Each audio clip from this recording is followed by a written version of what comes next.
So, Martin, Joe Scarborough here. In calls over the past several days, it seems diplomats in the region, also foreign policy leaders in this country, keep quietly saying the same thing. We're focusing right now on Hamas.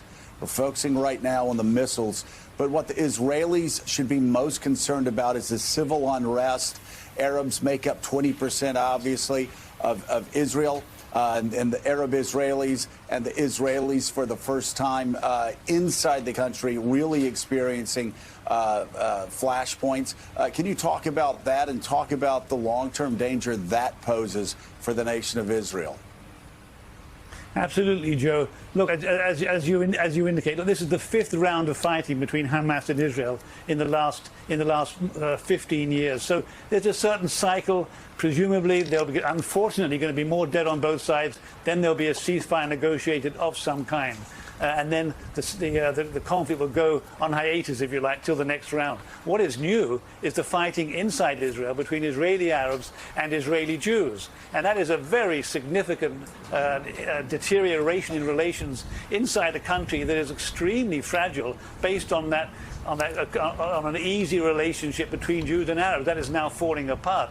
Today, for instance, there's been a call for a general strike among Arabs on the West Bank and Arabs inside Israel. Arabs are gathering on street corners all over the area.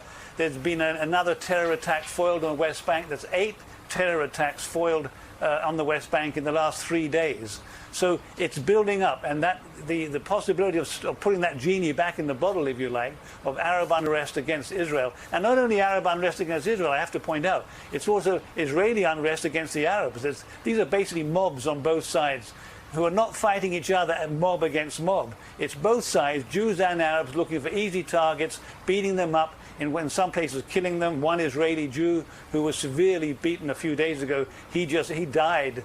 So that's one Israeli literally beaten to death by a Palestinian mob. And Palestinians have also been killed by Israelis. So this is an extremely tense, dangerous, volatile situation that is going to need some serious thought about how to get Jews and Arabs back on the same page inside Israel. And this is being played out, of course, in the attempt to form a new government.